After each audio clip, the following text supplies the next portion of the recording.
Settle in. This is Unintended Consequences, episode 68 for July 24th, 2026, closing the week with one final case study before the weekend.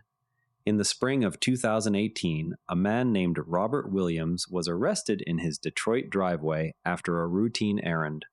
A facial recognition match had linked him to a department store theft he had not committed, and officers took him into custody on that basis alone.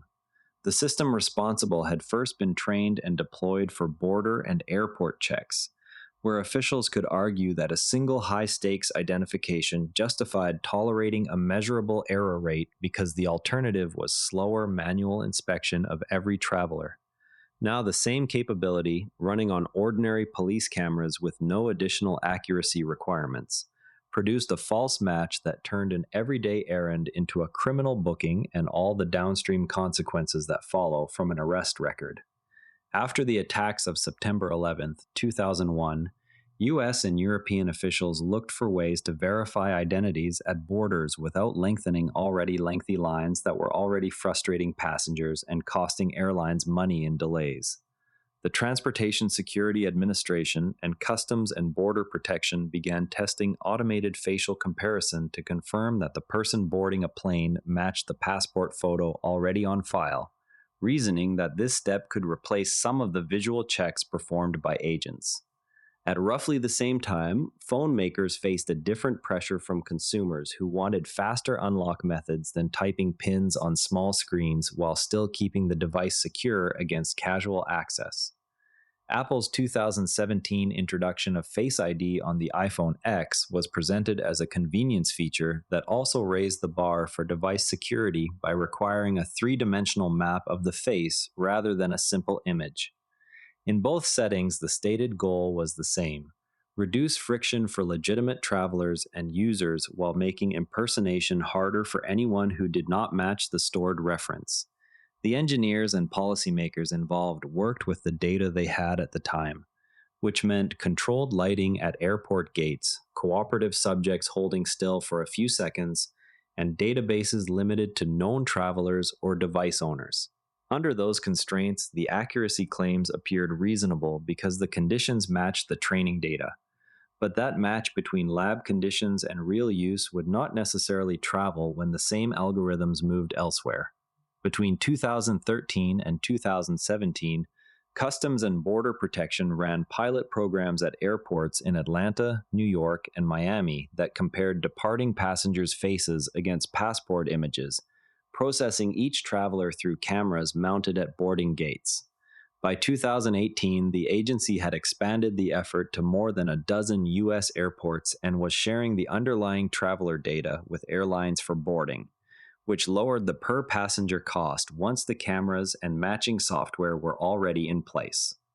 On the commercial side, Apple's Face ID required users to enroll voluntarily and kept the facial template on the device itself, so that no central database was created.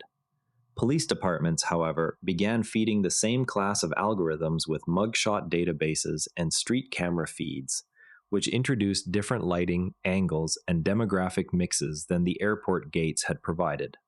A 2018 study by Joy Buolwini and Timnit Gebru at MIT documented large accuracy gaps across skin tones and genders in several commercial systems then in use, showing that error rates rose when the faces being matched differed from the narrower set of images used to train the models.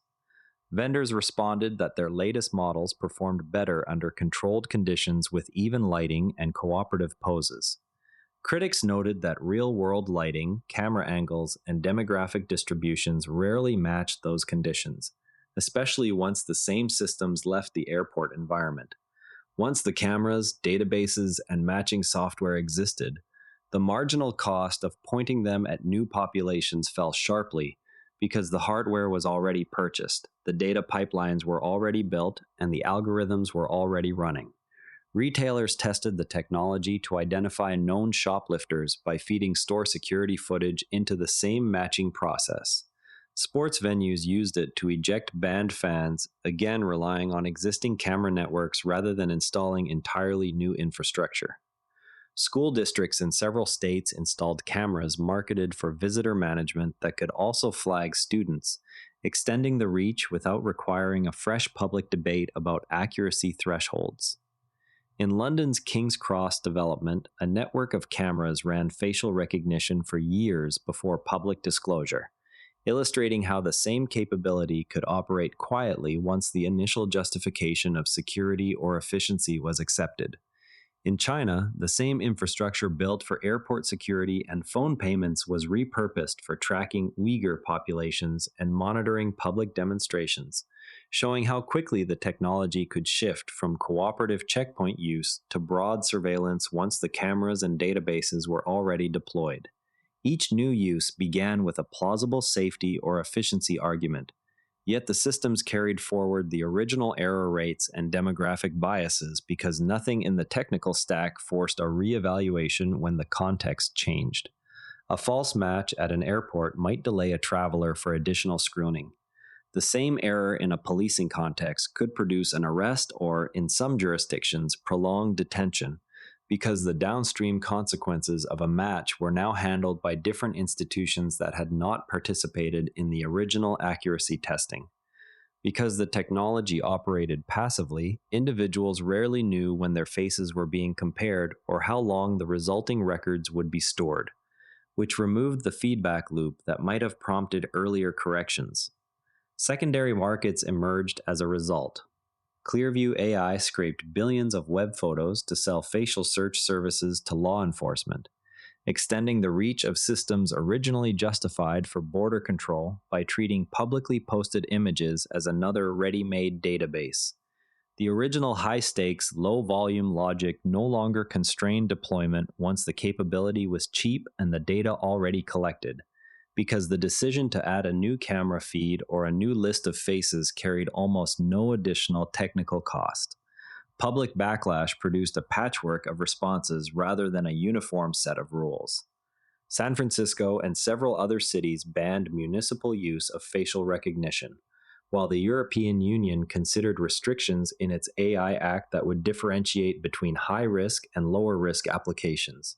Some airlines quietly scaled back boarding gate matching after passenger complaints about the process and about data handling. Accuracy improved in vendor benchmarks, yet independent audits continued to show gaps, especially for darker skin tones and in outdoor or crowded settings where lighting and angles varied more than at a controlled gate. Police departments that continued the practice added human review layers, but those reviews themselves introduced new delays and discretionary decisions about which matches to accept or discard. The infrastructure, cameras already mounted, databases already populated, remained in place, making future expansion technically straightforward even where policy temporarily narrowed it. Today, the technology operates under differing rules by country and by use case, with no single standard governing retention, consent, or cross-purpose data sharing. Capabilities built for one narrow, high-stakes setting tend to migrate to lower-stakes environments where the original accuracy and oversight assumptions no longer hold, because the hardware and data are already available and the marginal cost of reuse is low. Once cameras and matching infrastructure exist, the decision to apply them elsewhere is driven by convenience and cost rather than renewed public debate about whether the new setting justifies the same error tolerances. Listeners facing any new sensing or data system can ask what happens to the same hardware and records when the initial justification no longer limits their use. The question is not whether the first deployment was reasonable, but whether the second and third deployments will be governed by equally careful constraints. Consider any new workplace monitoring tool rolled out for safety compliance. What happens when the same sensors later feed performance evaluations or insurance pricing without fresh consent or accuracy checks, simply because the cameras and data streams are already installed and inexpensive to repurpose? That's the case for today. The lessons tend to travel further when you share them, so send this one to someone who'd find it useful, and subscribe wherever you're listening. See you tomorrow. And if you'd rather watch than listen, find us on YouTube at Nera Network. Links in the show notes. One more thing. If you liked today's episode, our sister show Fascinating Frontiers is worth a spot in your feed. The most fascinating news from space and science. It's one of the NARA Network's daily briefings, all free at naranetwork.com. New to the network, naranetwork.com/start-here picks the right daily briefing for you in about 2 minutes. This episode used AI voice synthesis of my voice. Editorial selection and analysis are my own.